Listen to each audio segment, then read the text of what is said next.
What makes Doctor Who so iconic?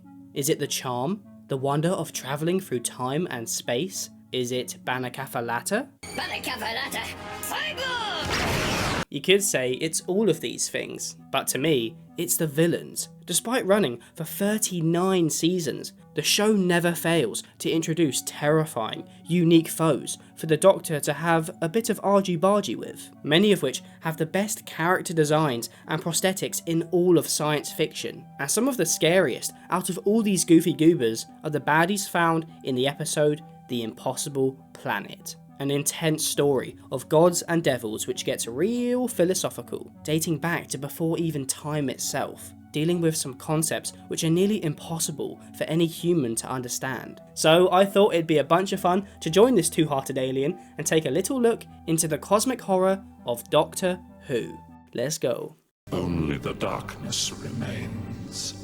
Now, for a show about an alien who can travel through time and space, a surprising number of episodes take place here on Earth. But personally, my favourite episodes are usually the ones which take place on an alien planet, where it gives the showrunners the opportunity to really lean into the more mind-bending sci-fi concepts and settings. Don't get me wrong, the Earth episodes can be incredible, often playing with the idea that these monsters are right underneath our noses. But when they're out there, in the darkness of space, it really does feel like anything can happen. The Impossible Planet opens up with a little misdirection, the Doctor and Rose stepping out of the TARDIS and into a regular old storage room. Not exactly the most exciting opening to a Doctor Who episode we've ever had, but this is no ordinary storage room, as they start exploring what we soon learn is a space station. And before any threat is even introduced, we see that this station is designed to feel claustrophobic. Tight walkways within tight corridors and dim lighting. Tight!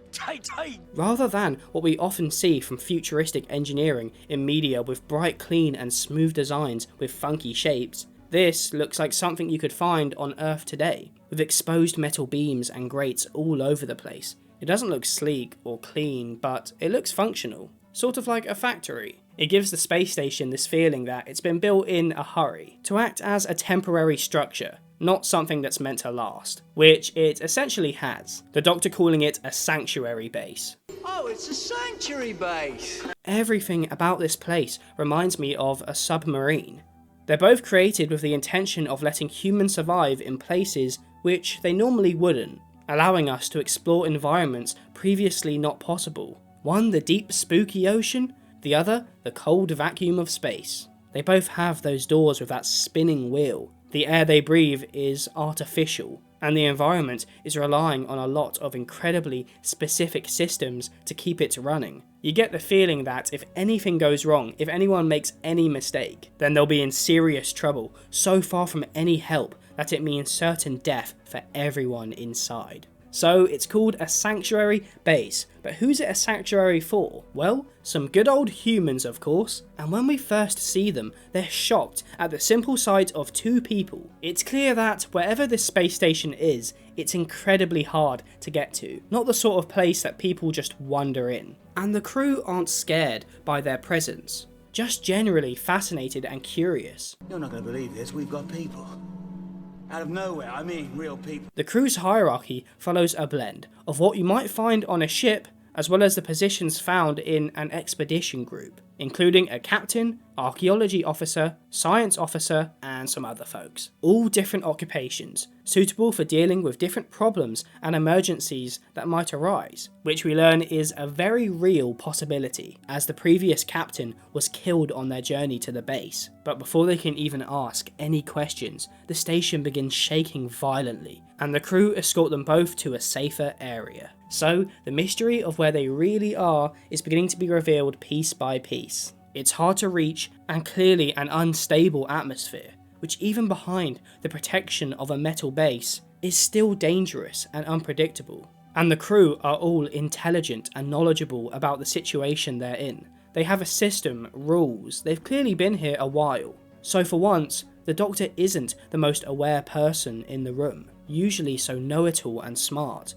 but here, he's in the dark. But why are the crew so shocked at their presence, and what is their mission? Why are they on this base and not back on Earth, popping down the local chippy? Well, they're essentially just curious. It's a research expedition. That's why we're here. This power source is 10 miles below through solid rock. Looking for answers to something never before seen. The science officer pulls a lever and the roof above their heads parts in two. The station is sat directly below a black hole collapsing in on itself, taking pieces of the planet with it, hence why it's so unstable and the constant shaking. And the episode name begins to make sense. They're sat on an impossible planet. This place they've arrived at shouldn't exist. A black hole sucks everything into it, even light.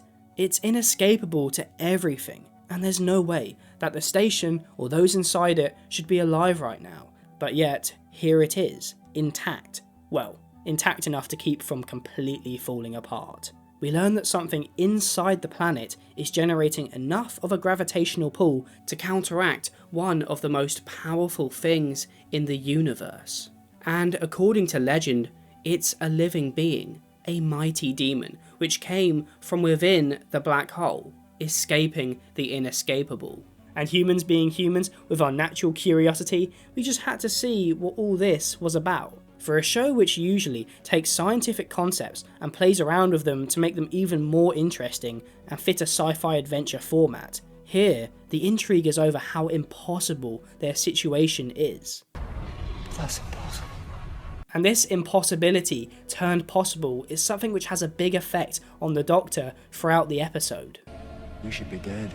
Show this man robots that kill or giant spiders? Well, he can understand that because it's physically possible. Same goes for a slimy green alien species who fart a lot, wanting to take over the human race.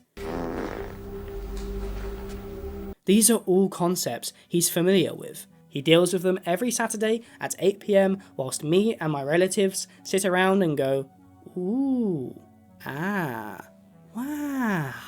But after landing on the impossible planet, he's truly out of his depth. And he's going to get more so as the story continues. These earthquake-like rumblings become so severe that the section of the station which they arrived in, the same section where the TARDIS sits, has been lost, fallen into the planet as it continues to open up and crumble in on itself. The TARDIS is gone. And the loss of the TARDIS is a great way of getting the Doctor even further out of his element and into the unknown, forcing him to adapt. There are a few times throughout the show where I thought, come on mate, use that bloody screwdriver, use that bloody TARDIS you got right there, go on mate, come on bruv. And they usually do a pretty good job of explaining why he can't always use these as lifelines to get out of any situation. Can't you sonic it? It doesn't do wood. He's not just gonna run away, because he always wants to save everyone. And you can't go back on your own timeline, blah blah blah. And this is the right choice, because it makes for more interesting stories when he's backed into a corner. But there's always that part in my brain that thinks, technically there's nothing stopping him from jumping in his TARDIS and running away to Ibiza. Even if he doesn't save himself, he can at least save his companion. Which is actually what he does earlier in the show. When there's no way out left, he tricks Rose into getting into the TARDIS, which then takes her home and leaves old Doc behind. But here, we have no clue where it is, and chances are he's not getting it back. It forces the Doctor and Rose to come to terms with the reality that their lives might be completely different now. The Doctor no longer a traveller of space and time, and Rose never being able to see her family again. And in terms of the danger, there are no second chances now. As things continue to get worse here, they're in no better a position than those around them. Their future is unknown. How spooky, or exciting, or both. But why is the unknown so terrifying and exhilarating? The fear of the unknown is a natural instinct to keep us alive. Now imagine for a moment that I am a prehistoric, handsome fellow, foraging for berries out in the wild. And I eat the same berries every single day. I'm familiar with them. I know how they taste, I know what colour they are, I know how they feel when I hold them in my hand. I trust them and I'm comfortable chucking a few down my gob. But what if one day, during my usual foraging, those berries are all gone, snatched by another handsome fellow? Now what do I eat? Well, I'll probably just wander around for a bit, maybe find some other berries, but when I find some, these berries I've never seen before. They're a different shape, different colour, they feel different. How can I know that they're safe? But I'm starving. One bite could kill me. Or one bite could save my life. But I don't know. And that's scary. It's the tension behind waiting for that answer. And this is just one example. There are countless studies and books about why the unknown is scary, but it usually boils down to some kind of mechanism to keep us alive. But those foraging days are long gone. How does this fear of the unknown affect us now? Well, as humans, we like to give meaning to things, create order. We're naturally curious and love to figure things out, especially mysteries. That's how we've come so far, testing new things out so we know what to do and what not to do. But one mystery which we still have not come any closer to solving, and likely never will, is what made us? And what's the meaning behind all this? We can do research and gather evidence that helps us understand the how, like the Big Bang, but never the why. And this can be both fascinating and terrifying, as a species who love to have all the answers. You ain't got the answers, Sway! The fear of what came before, and more importantly, what comes after, is constantly looming above us, unknown. And this is a fear which sci-fi horror writer H.P Lovecraft and the mythology he created, the Cthulhu mythos, really tapped into, featuring so many beings that defy logic and break the laws of physics, the same laws which help us understand things. Many mythologies provide more concrete answers and ease people's anxieties surrounding what happens when we die and what made us. Like how Greek mythology humanizes the gods. They have more relatable traits. They constantly make mistakes and sleep around on each other. And this provides comfort, as you can say, well, that absolutely yoked bloke with his lightning bolts seems to goof up from time to time, and he's like the king of the gods, so maybe I'm not so useless after all. You are useless. We attempt to make the unknown known so it's more comforting, having the ones in control of everything be good-natured, their one goal to take care of us. I mean, if a god controls everything you do, wouldn't you rather they have good intentions? But the Cthulhu mythos offers up a different narrative, that the most powerful beings to ever live, essentially the gods, have no nurturing tendencies towards us at all. In fact, we're insignificant to them, kind of like what an ant is to us in the grand scheme of things. They represent chaos instead of order. In this mythos, there is no greater purpose or meaning, or at least not one for us humans.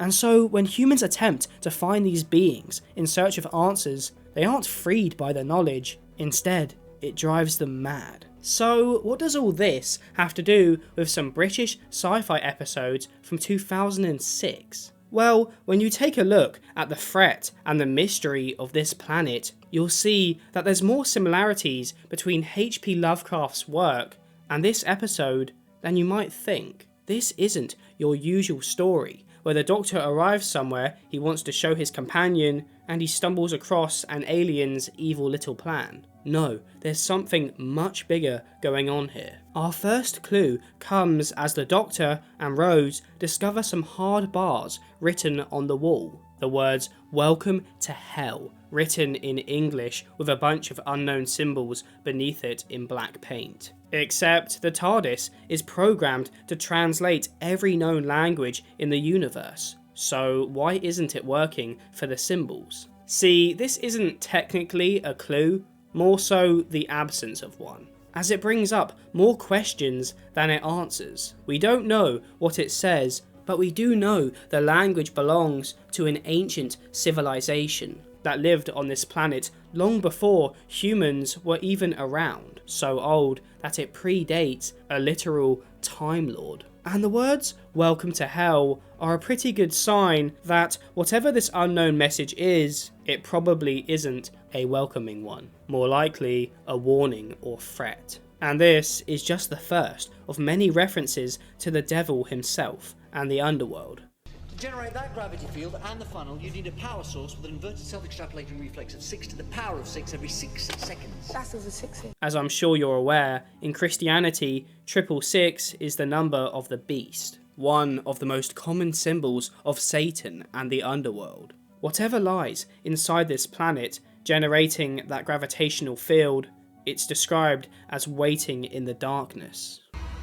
He is the heart that beats in the darkness. Whatever it is, a species long gone felt the need to cover it up and never let it out. Yet humans still want to uncover it. It's a testament to how far we will go for answers, even if every sign points to danger and death. Why did you do that? Why?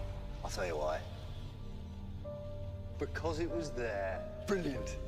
The Sanctuary's crew haven't even realised yet that they've stumbled across the closest thing in the Doctor Who universe to an actual god. And again, just like the great old ones, it's not a caring god with good intentions. But every powerful, single-minded entity needs an army of servants to control. This episode is the first introduction to one of the series' most iconic aliens, the Ood. Their character design is kind of horrifying. Similar to many creatures in the Cthulhu mythos, they have long, fleshy tendrils, which pour out of a hole where their mouth should be. Their head shape reminds me of an octopus. It looks heavy, like it would be hard to hold up when out of water, but then their body is humanoid, making them very capable with opposable thumbs, able to grab tools and use them to their advantage. And I'm so glad they did the Ood practically, with incredible makeup, as sometimes I feel like in these earlier seasons, the CGI can really take you out of it at times. Don't get me wrong, that's part of the charm, that write first, see if it's possible later mentality. Like, I can imagine the writers saying, look, I want an alien cat lady falling down an alien shaft at 100 miles per hour, and I want it by next week, goddammit. And then they just did it. But in the more serious moments, I can't help but think, did this really need to be 2006 level CGI? And I know back then this was probably quite good, but if you look at all of the most iconic villains, almost all of them are practical. And that's the reason the Ood in this episode still look amazing over 15 years later, because it's real. I feel like I can reach out and touch every slimy inch of them, and I just might. The way they talk is a great bit of design too. Rather than their squirmy tentacle mouths flailing about like they're red from Don't Hug Me I'm Scared, or having them sound all squelchy and gross, instead, a wire comes out from beneath these tentacles and connects to a white orb, which lights up every time they speak. It is all we crave. This automatic voice is the same for every Ood. We must feed. And doesn't translate emotion, making them feel like a horde of clones with one goal when they speak in unison. And I've mentioned this in other videos, but there's something so unsettling about a character who never changes facial expressions, because you never know how they're really feeling. Eyebrows, tone and mouth movement all have very subtle things, which reveal a lot.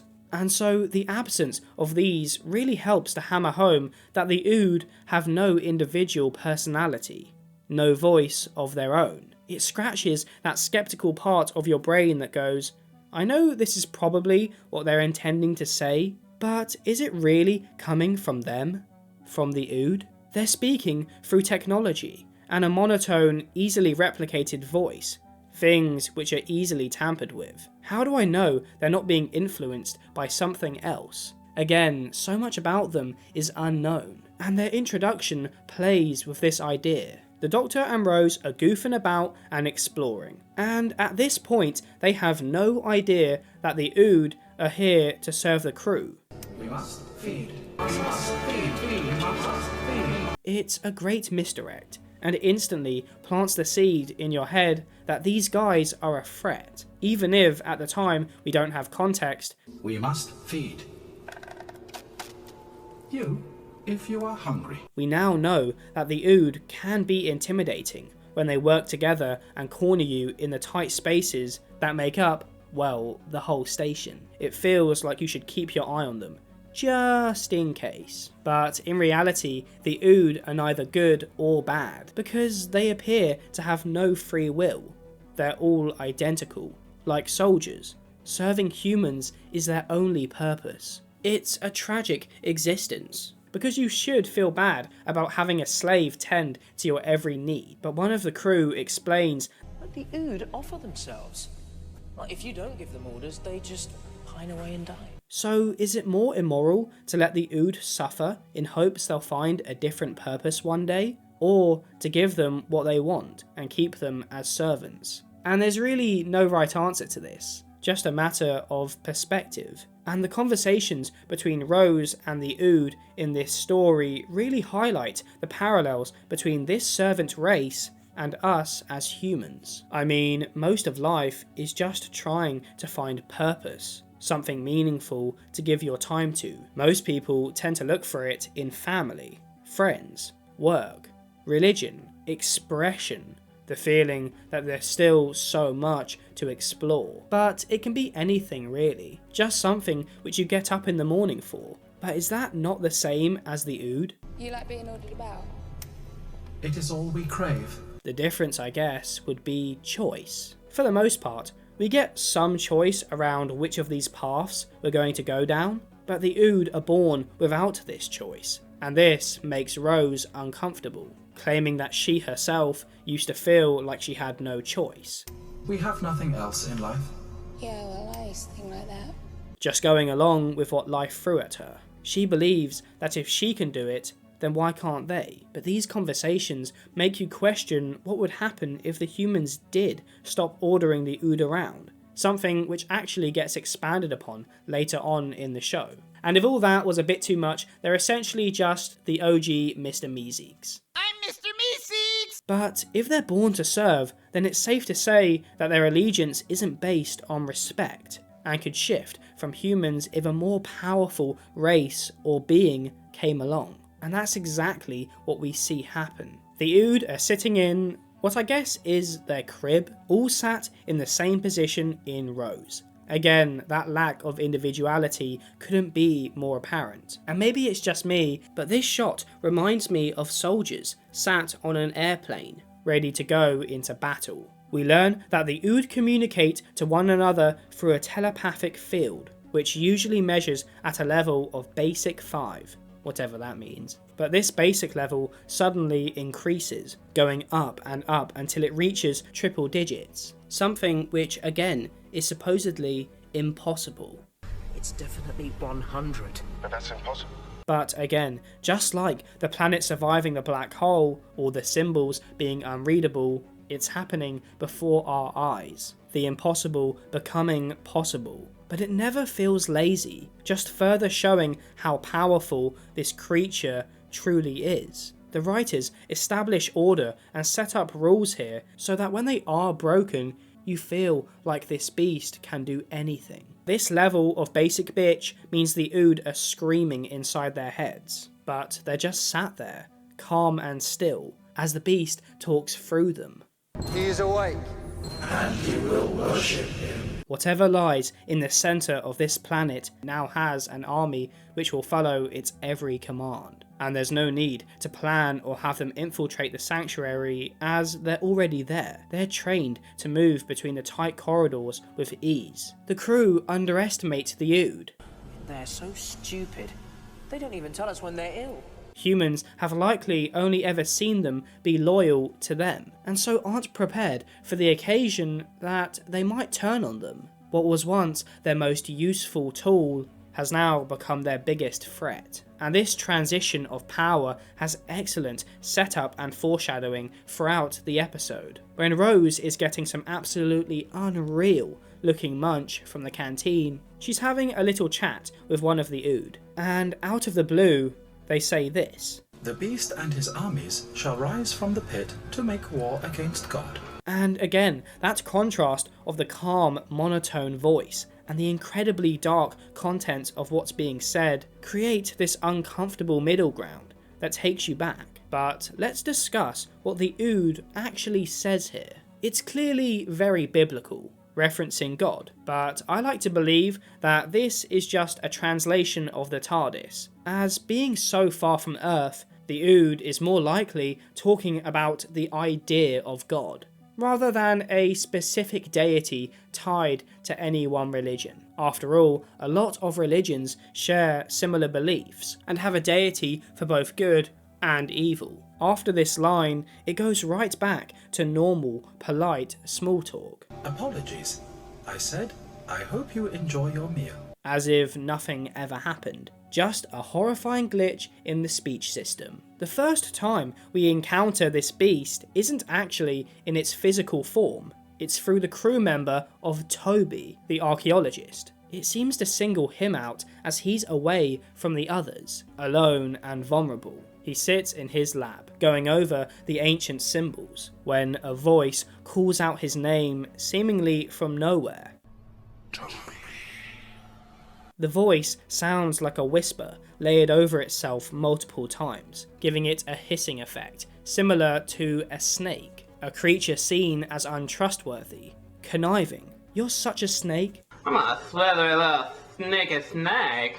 The same cold-blooded form which the devil took when he lured Eve towards the apple in the Garden of Eden story. Now, this could be a coincidence, but there are a surprising number of parallels between the Garden of Eden tale and the beast's tactics for manipulating the crew. Rather than directly telling Eve to chow down on that juicy apple, instead, Satan the snake planted doubt in her head, telling her and Adam that God was being selfish by not allowing them to chow down on it. He essentially tricks Eve into eating the apple through temptation, but at the end of the day, it was her mistake, her choice. He just influenced it. And here, the beast is using a similar trick. He orders Toby not to look at him.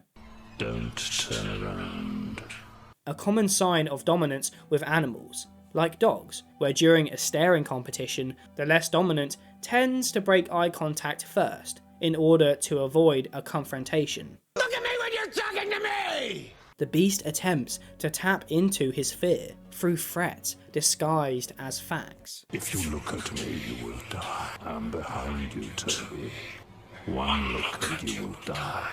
And what does Toby do, the silly goose? He gives in to his fear and turns around to look. But there's nothing there, and he doesn't die. But now, those unknown symbols which were on the ancient pottery he was examining are now marked onto his hands like tattoos. Toby has been marked by the beast. It has control of him now. I like to believe that if he hadn't have turned around, then the beast couldn't have gained control. That, just like the devil, his power works by giving in to him. And he knew that by telling Toby not to do something, his human curiosity would be unstoppable. The temptation to see for himself would be too much. Toby would defy him and do it anyway. Otherwise, why wouldn't he have just instantly left his mark? Why bother with the whole charade? So now, the beast doesn't only have control over the Ood, who are fairly mindless, he has control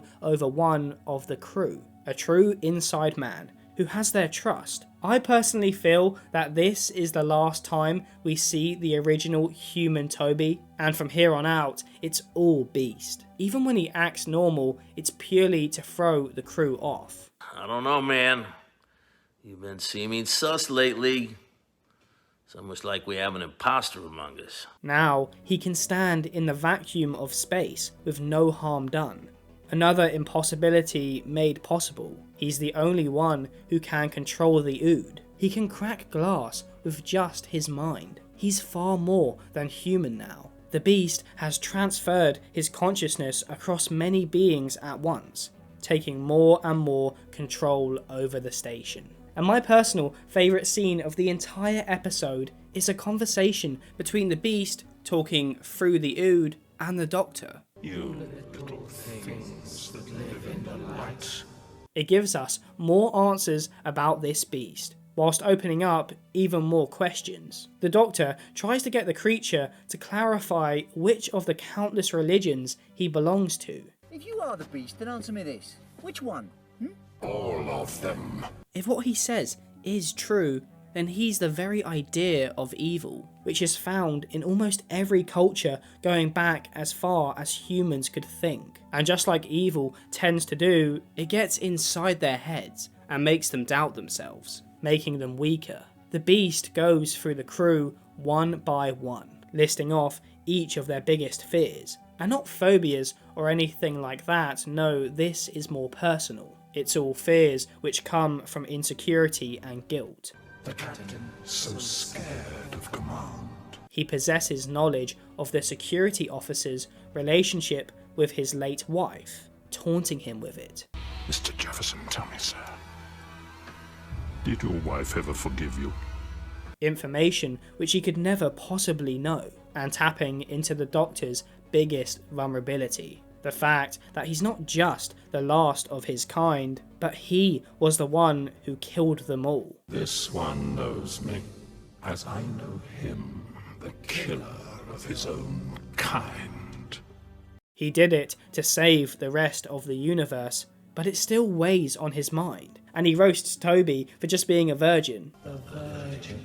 Bit uncalled for, Mr. Beast. We then get our first hint towards the Beast's backstory. The disciples of the light rose up against me and chained me in the pit for all eternity. Which holds an uncanny similarity to the story of the angel Lucifer, who would go on to become the devil himself, after being cast out of heaven by the other angels and forced to rule over hell as his punishment for a failed rebellion against God. And even though he may be known as the king of hell, he's just as much a prisoner down there as any lost soul. And we get what is probably the most mind-bending impossibility of the entire story.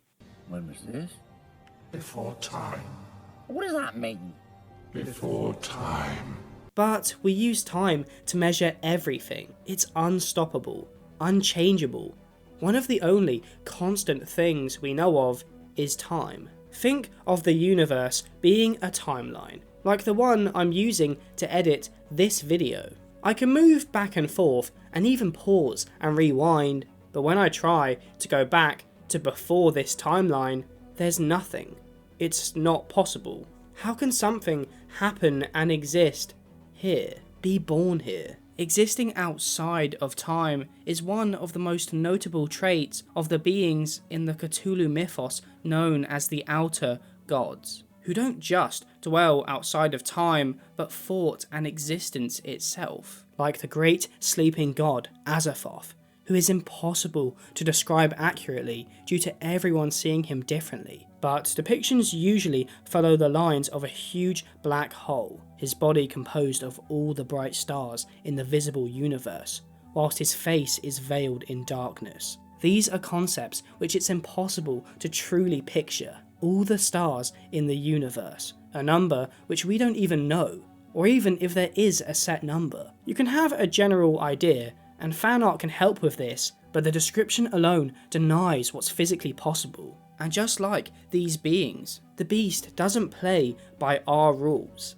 And all of these things, the mind-bending mystery, the manipulation, it's worked because the crew lose all order and calm they previously had. What do we do, Jefferson? Captain, what's the situation with Strategy 9? Orbit the planet, Just like the Doctor says, when they give in to fear, they make mistakes. And he begins to realise that the Beast might not be as in control as it seems. Or else, why even bother messing with them? You will die. Unless he's worried about what they might do. A big question in this episode on the characters' minds is whether this Beast is the Beast, the devil himself, the very same one who appears in the Bible. And the possibility of this lingers on not just the crew's minds, but also the Doctor's. Probably because if the Beast is telling the truth, and there is this singular figure responsible for all evil, then what's to say that some kind of version of hell isn't real too? A place where impure souls end up. The Doctor doesn't exactly have the most squeaky clean past. The Beast even points out how similar they are. This one knows me, as I know him, the killer of his own kind. And it's not just his own kind. The Doctor has taken out so many creatures and races over the years. It just depends on who he believes to be the villain in that scenario. We think of them as monsters, only because they're usually threats to us humans, when really, many of these so-called monsters have similar traits to our species. Conquer, eat, survive, expand. He may not use guns or kill with his own 2 hands, but that doesn't mean that he won't subject you to a fate worse than death. Like when he came up against the family of blood, a race whose goal is to live forever. His punishment for them is one of the coldest things you could imagine, trapping each in an inescapable prison for all time. He tricked my mother into the event horizon of a collapsing galaxy, to be imprisoned there forever. It's psychological torture on a different scale. We wanted to live forever, so the Doctor made sure that we did. Yes, the Doctor may save lives too, but he is no angel. If someone harms his companion or someone he's fond of, he goes all out on the vengeance. There is no power on this earth that can stop me. With the planet crumbling, the station is quickly being lost to the black hole. Things are falling apart, and they're running out of time to get answers. The whole reason they came here. It's clearly time to bail, but their drill to the centre of the planet has finally reached its destination, and that human curiosity takes over. They decide they're going to speed run their research and travel down to whatever lies below. The Doctor volunteers to go with the science officer, and off they head. And I love the look of these spacesuits. They're bright orange, which is actually the colour that astronauts wear during takeoff and landing, so that they're more visible if they end up in the sea. But the helmets look similar to yellow miners' helmets, with torches attached, and a little bit dirty, like a less sleek version of spacewalk suits. So what do they find down there? The ruins of an ancient city, covered in shadow, with a large circular metal plate covering a pit. The same pit the Ood mentioned before, marked with the same symbols that have covered Toby. It looks similar to the kind of circle that would be used in a seance to help keep a demon from escaping once summoned. The episode has opened up so many questions and mysteries, and it's clear that if there are any answers at all, they'll lie at the bottom of this pit. And just like that, it begins to open. The Doctor and the science officer think over whether they should go down or not. The two are very similar, explorers who will do anything for answers. And for once, the Doctor shuts down the curious part of himself. For once in my life, I'm going to say, retreat. He knows that no good can come from whatever lies at the bottom of this pit. And now that the TARDIS is gone, he's the only familiar thing that Rose has left. If he dies, she's not just stuck light years away from home in the future, but she'll be alone too. And the only thing bigger than his curiosity is his feelings for Rose. And you can tell how much it takes for him to go against his nature. The temptation is there. A strange little impulse. That mad little voice saying, go on, go on. But the Doctor is strong-willed. He doesn't make the same mistake that Toby does. Well, not until he has no other choice. Because as they go to travel back up the shaft, the wire snaps. They're trapped down here. They can't go back up, so what's there to lose? That Doc gonna dip down the pit? Up until now, yes, the Doctor's been out of his element, but he's still got comfort in the fact that he's surrounded by some things he's familiar with. Rose, a space station, a crew of humans. But the deeper he goes, that excitement, that fear of the unknown grows too. We've seen the impossible happen so many times on this planet.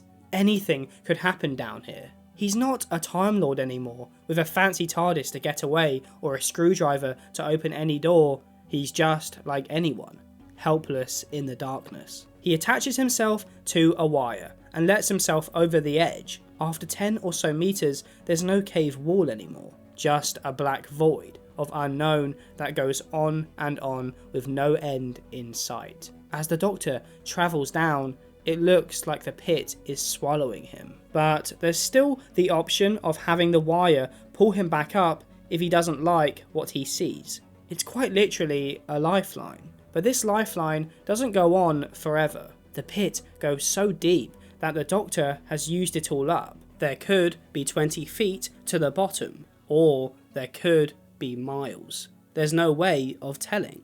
and now his only options are to go back up and die slowly due to oxygen deprivation, or let go and hope that the fall doesn't kill him, that he makes it through to get the answers he seeks. It's a leap of faith. As it stands, he's likely dead either way, and so with no escape, he may as well risk it all and die with the small chance he'll get answers just before. And that's what he does. He gives in to his curiosity, unclipping himself and falling into the pit. Before the Doctor falls, he and the science officer have a little chat about faith. And the Doctor says this. I believe I haven't seen everything, I don't know. He's an alien of science and understands how things work. But the reason he continues to explore the universe, go on all these adventures, is curiosity. Instead of fear, the Doctor represents this excitement of the unknown. An explorer. He may feel pain and fear at times, but he continues on and keeps going. He lives for it. But the Doctor lives such a long time that this journey of exploration is never ending. Still, that's why I keep travelling, to be proved wrong. And for the first time, he has a chance at figuring out that one unanswerable question which I mentioned earlier. A sort of satisfying endpoint which everyone looks for. But the Doctor's need for answers means that the science officer is now facing a pretty tragic ending. Abandoned, now her oxygen will run out and she'll die at the bottom of a shaft on an alien planet. Alone. She came all this way, so close to the answers she was looking for, but is now facing the idea that she's going to die with more questions than she had in the first place. I don't want to die on my own. The rest of the crew prepare to leave. There's nothing they can do now as the station is overrun and hanging on by a thread. Everything's gone to absolute doo-doo. But what's this? Doc survived his fall. His leap of faith paid off. And now he's about to get some of the answers he's looking for. But again, only some. Now, strap in or strap on, because this next bit is a lot. The Doctor discovers drawings on the rock wall which resemble ancient cave paintings, telling the story of how the beast ended up here, being beaten in battle by the ancient civilization. He also finds 2 jars propped up on pillars, which glow to the touch. It turns out these jars are what is generating the gravity field, not the creature down here. And finally, chained up and looking big as hell, get it? We see the beast himself. His character design is a variation of Satan, with the same goat horns and serpent-like tongue which are common throughout so many depictions. The CGI is a little funky, but again, for 2006, I think they did a decent job. And the janky movements kind of make him look a little bit more alien. But despite the beast going on and on about how powerful it is and how they're all doomed, the beast is chained up. It doesn't even have a voice. Before, it was so powerful and threatening, but now it seems kind of harmless. What we're looking at is purely the physical body, essentially powerless. This beast is all in the mind, the fear and legend of something which is pure evil. A personification which helps to rationalize the bad things that happen in the world. But if this is the body, then where's the mind? Well, it's latched on to our good pal Toby, hidden in plain sight and currently escaping the planet, his prison with the rest of the crew. He's not just using him as a puppet, but a new form. This is likely why the beast has been using the Ood to try kill the crew. He only needs Toby's body to escape this planet, so he can finally be free. This also explains why he's been trying to scare them all into staying as far away from him as possible, making them want to run away instead of coming closer.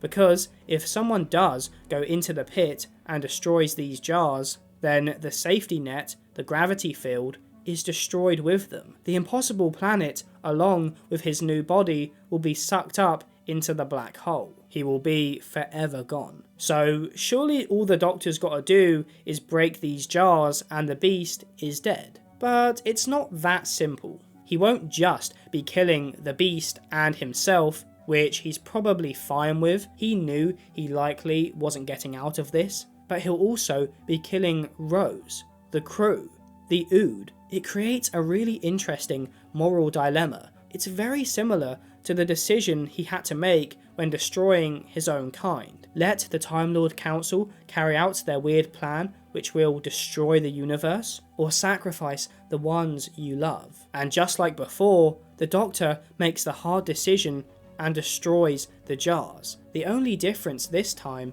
is his faith. I believe in her. He truly believes that Rose is smart enough to get out of an impossible situation, despite every piece of information pointing towards it being hopeless. And again, the Beast's escape plan only would have worked if the Doctor gives in to his fear and allows his anxieties to consume him, his worries over losing the one closest to him. And this time, he gets lucky. He's kinda right about Rose, who comes up with a way to destroy the Beast's mind, shooting out the spaceship window and undoing his seatbelt, so he flies out into space and eventually the black hole. But I have to admit, they were all going to fall into the black hole anyway. We're going in.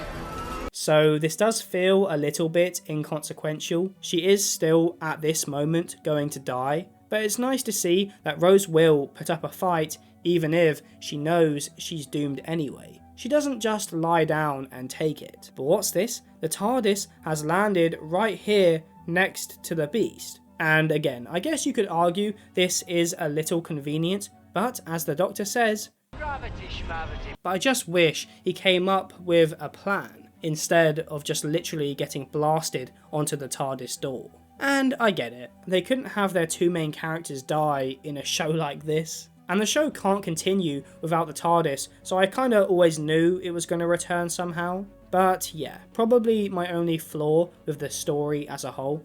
The Doctor then uses the TARDIS to stop Rose and the ship from being pulled into the black hole. And not only that, he saves the science officer on the way. A fairly happy ending this time around. Well, except for the countless Ood left for dead, huddling together, waiting for the inevitable. And even though their faces don't really change expression, you can tell they're terrified. It's really tragic because they weren't evil, just taken advantage of.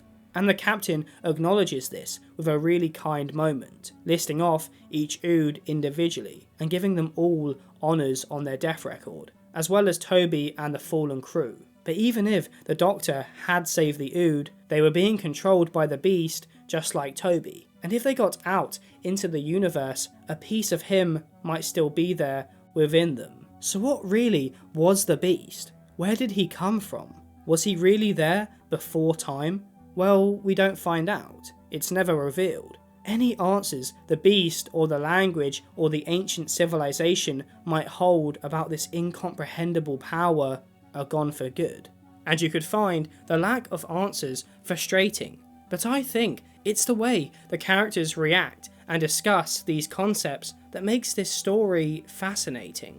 Cosmic horror is extremely hard to write, because how do you describe something indescribable? And to me, the more you try to add detail and explain these godlike beings, the less interesting and awe-inspiring they become.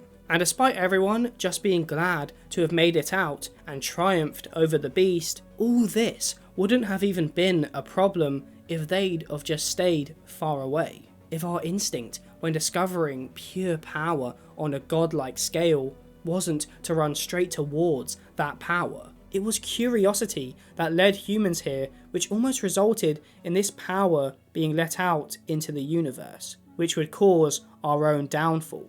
It makes me think of a fancy-wancy quote from Lovecraft himself. We chillin' on a placid island of ignorance in the midst of black seas of infinity, and it was not meant that we should voyage far. Whew, a lot of fancy words in that. He believed that humans will continue to expand and explore until we stumble upon something which we weren't meant to, something we're unprepared for. It's the idea that if you keep venturing out into the unknown, then eventually your luck will turn for the worse. The Doctor and Rose may have made it out unscathed this time, But this isn't always the case. How many lives has the Doctor run through so far? How many companions? This life always eventually hits a sad turn. It makes for a fascinating episode of sci-fi television, which still holds up over 15 years later. And I really hope that with Russell T Davies, the original showrunner, returning, we get to see the Ood again, and they take another spin at the more cosmic horror side of things, with these mind-bending concepts. Doctor Who is a show which really means a lot to me. I know it's cliche at this point, but it really was my childhood. I'd sit around with my family and wait for the Christmas special every year, and now I haven't even watched it since like early Capaldi days, and this is a topic for another time. And I'm just so glad it seems to be going back to what made it so great in the first place. I've actually got a video coming out soon where I tier all the villains from goofy to terrifying, so subscribe and hit the bell if you don't want to miss it. And a quick word from our sponsor, Kanye West. Subscribe to Waterwave to make me the happiest little girl in the world. Thanks, Kanye. Anyways, I've taken enough of your time with my ramblings. Thank you so much for 16,000 subscribers, means the world. Thank you, I love you, goodbye.